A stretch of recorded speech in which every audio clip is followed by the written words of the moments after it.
Hello everyone, कैसे हैं आप लोग।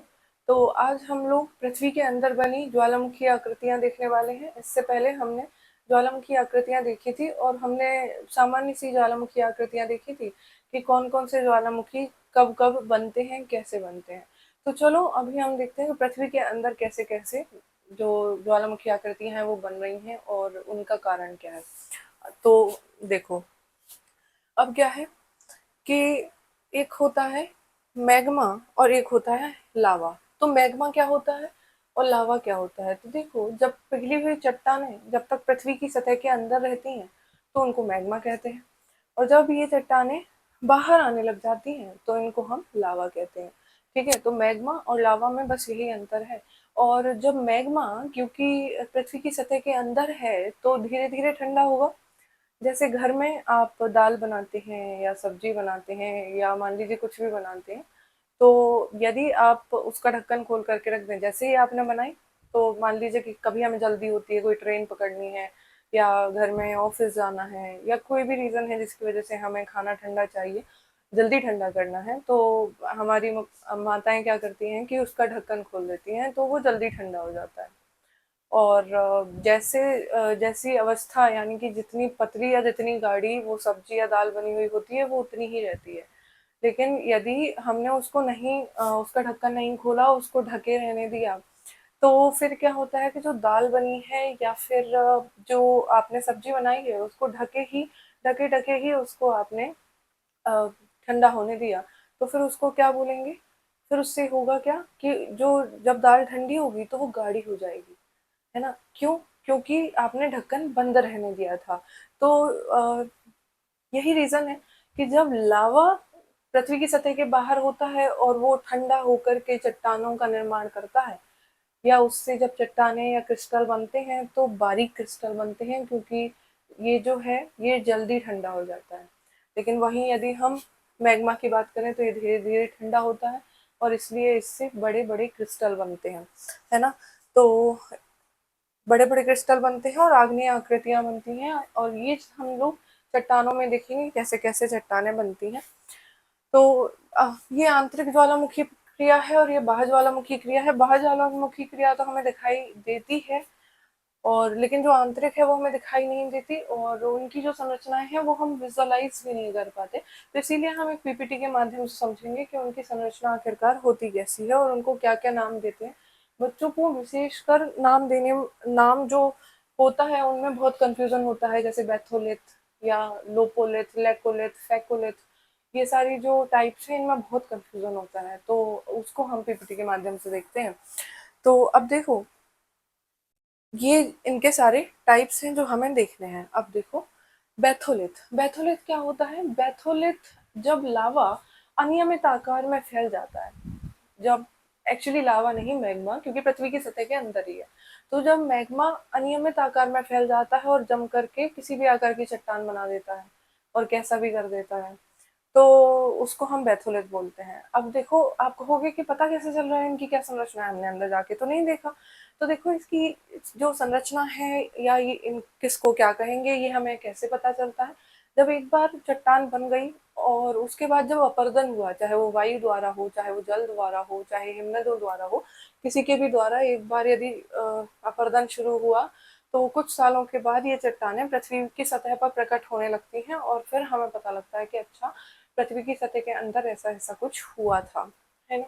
तो ठीक है, उसके बाद अगर हमने लेकोलिथ देखा, तो लेकोलिथ जो होता है वो एक गुंबदाकार संरचना में, मतलब जो मैग्मा है वो चट्टानों के दो लेयर्स के बीच में गुंबदाकार संरचना में जम जाता है।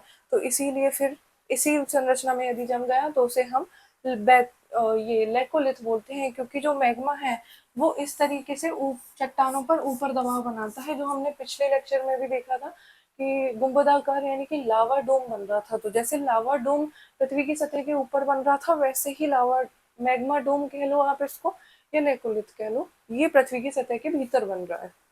ठीक है, अब क्या है लोपोलिथ। अब लोपोलिथ क्या होता है। लोपोलिथ का मतलब है कि ये जो है उल्टा लेकोलिथ, यानी कि जैसे क्या था कि एम इज उल्टा डब्लू या डब्लू इज उल्टा एम। तो वैसे ही जो लोपोलिथ है वो लोकोलिथ का उल्टा है। लोपोलिथ लैकोलिथ का उल्टा है। तो कैसे, मतलब ये आपको एक कटोरे जैसी संरचना नहीं दिखाई दे रही, ये बिल्कुल वैसा ही है। तो इसमें क्या होता है कि जो मैग्मा है वो ऊपर की चट्टानों पर दबाव नहीं बना पाता, बल्कि नीचे दबाव बनाता है ऐसे। तो उसकी वजह से ये चट्टान ये एक कटोरे नुमा संरचना में जमा हो जाता है, और इसीलिए फिर इसको नाम दिया गया लोपोलिथ।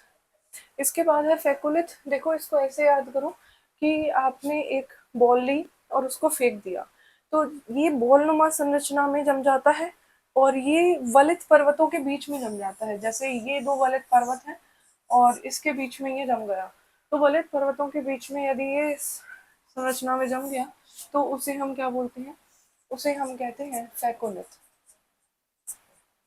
बात आ गई आपको समझ में? क्या कहा? फेकोलिथ। ठीक है, इसको हमने कहा फेकोलिथ।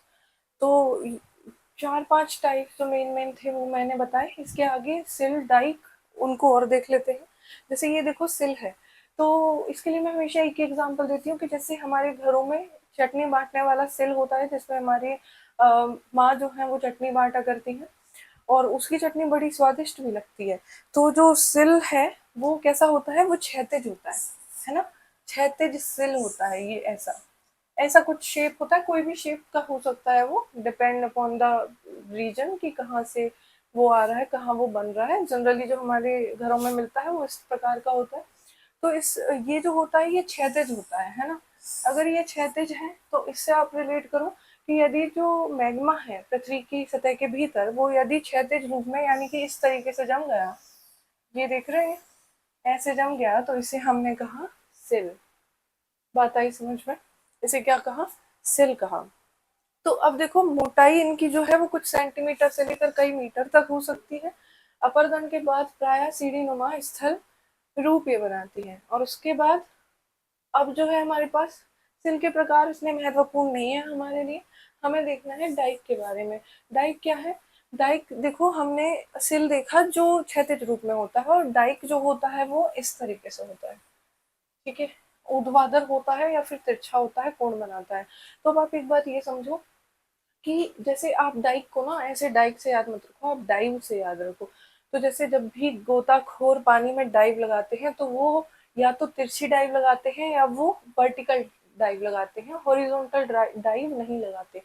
तो डाइव को आप डाइव से याद रख सकते हो कि डाइव जो है वो किस प्रकार से लगाई जाती है ना? तो डाइव ऐसे याद रख सकते हैं आप।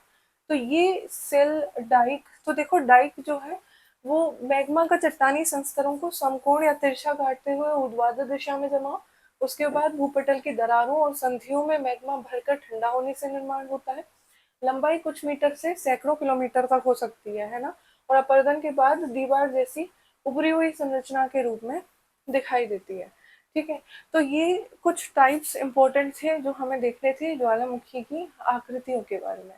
ठीक है, थैंक यू।